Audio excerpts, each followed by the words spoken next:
welcome to the first ever Pigskin Pickem show from the Statesboro Herald. I'm your host, Josh Aubrey, being joined by the Statesboro Herald's Eddie Ledbetter, Mike Anthony, and Matt Yogus. You know them, you love them, you read them all the time. In the Statesboro Herald, we're going to see how we do picking high school and college football games. Let's begin. We have 8 games. We're going to start with the big game for Georgia Southern, their first ever FBS game.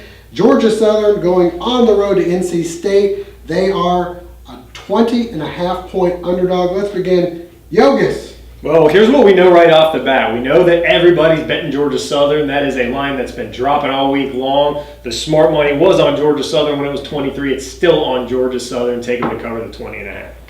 Yeah. Mike Anthony. I think that's a good call. Georgia Southern, they probably don't have the depth. It's still going to be an uphill struggle in this first year at FBS. However, in the past, even against teams far better than NC State, they've shown up to play. They've got that chip on their shoulder. I don't think an upset's in store, but I would take those 20.5 points. Eddie Ledbetter. I concur. I actually picked the score of this game to be 41-23, so that covers the spread. Georgia Southern.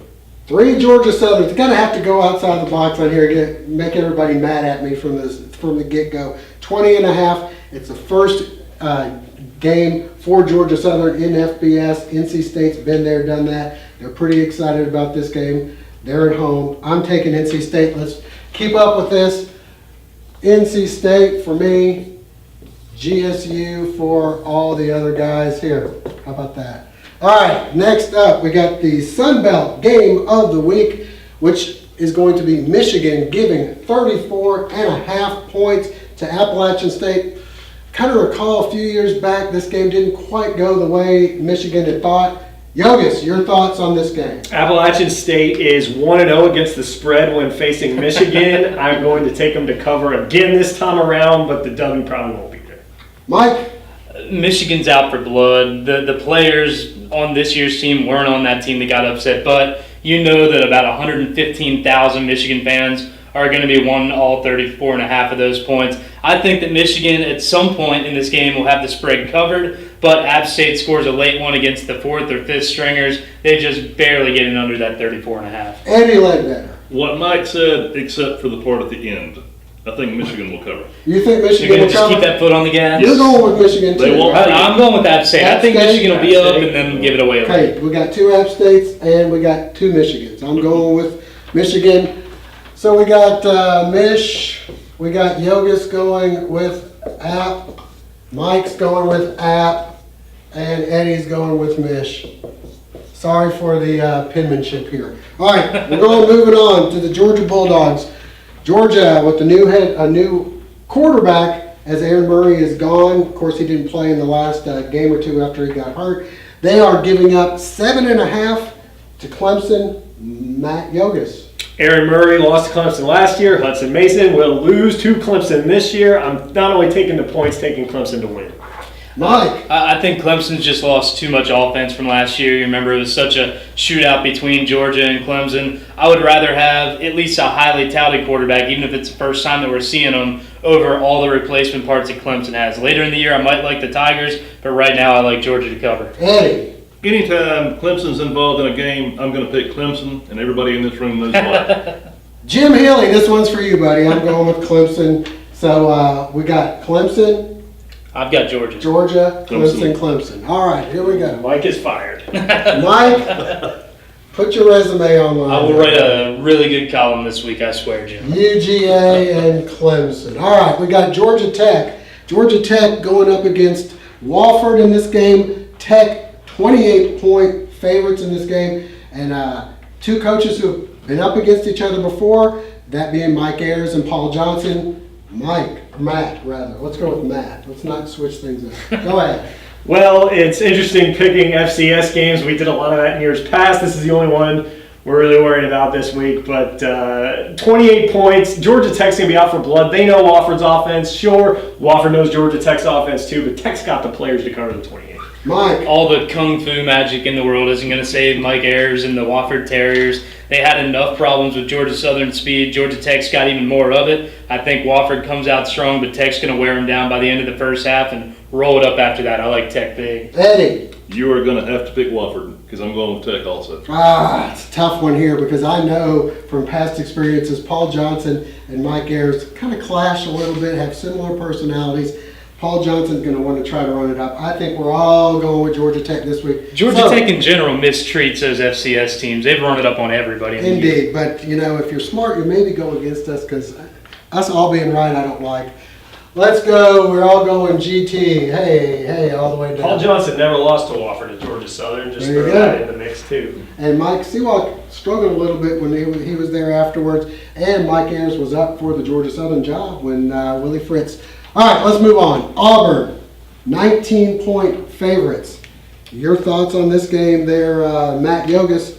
Auburn opening up the season. Let's see what you think. I mean, this is a big deal. It's an SEC game for Auburn to open the season. They've been stewing in the juices of their national championship loss all throughout the offseason. They're out for blood. We'll find out if last year was a fluke for Auburn, but I like Auburn to cover the 19. And they are playing, by the way, I'm sorry, they're playing Arkansas.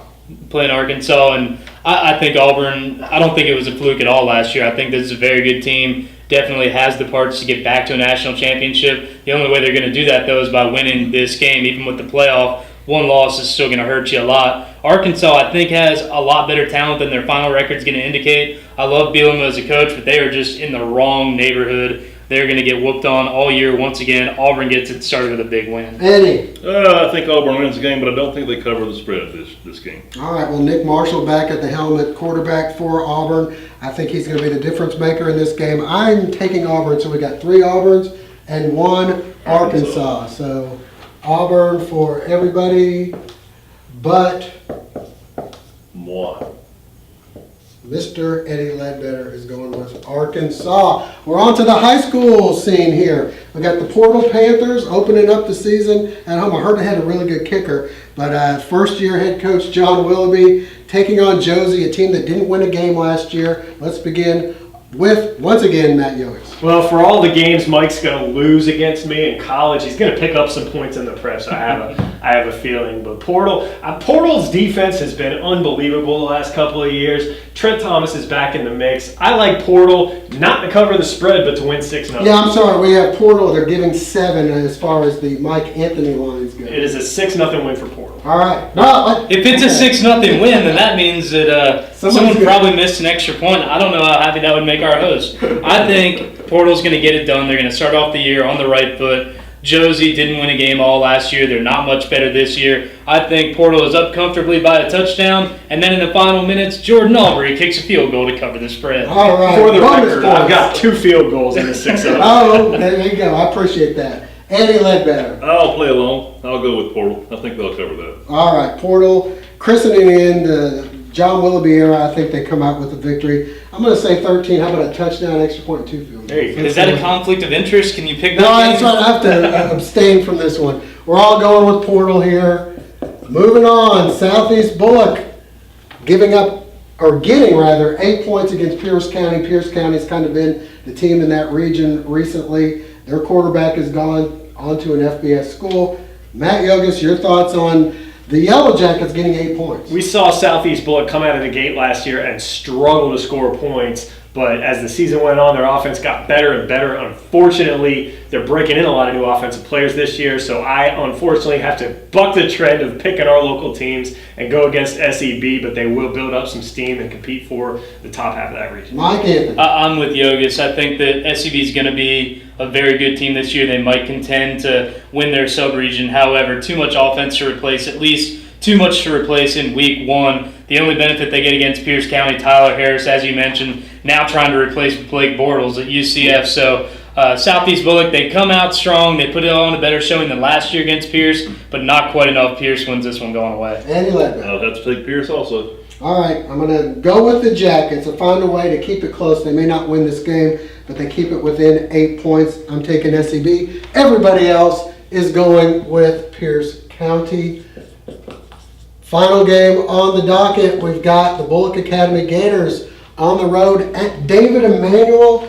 Very similar to last week in that they're playing a team that maybe only dressed 16, 17 guys. David Emanuel, a 28-point underdog at home. The Gators on the road on a Thursday night game. Yeah, it's a rivalry game. It's too big to be played on a Friday. You got to play DEA-BA on Thursday. Bullock coming off that big win, playing another undermatched team in DEA. Bullock covers the 28 going away. Mike. Bullock Academy really looked impressive last week. The offense had struggled so badly last year seems to have gotten a huge boost. Lanier Olive really looking good at the quarterback position, running that option offense well. I think he keeps all the cylinders firing, maybe a little more passing, a few big plays for BA. They win this one by, we'll call it 5 touchdowns. Eddie. The only question is, how hot will it be that night? It's going to be Very. warm. Be it. All right.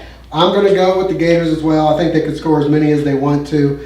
David and Manuel are going to be very much overmatched, so we're all going with BA in this one as we wrap up this week's pickers. And they can check this for me, Matt Yogus. We're going to have this in the paper as well as the show that they can watch every week as far as they go. Check us out in statesboroherald.com on Fridays. You can send in your picks to us as well, and we hope to be doing this all year long. All right. Well, that'll wrap it up for this week for Matt Yogus, Mike Anthony, and Eddie Ledbetter. I'm Josh Aubrey. We hope to see you again next week.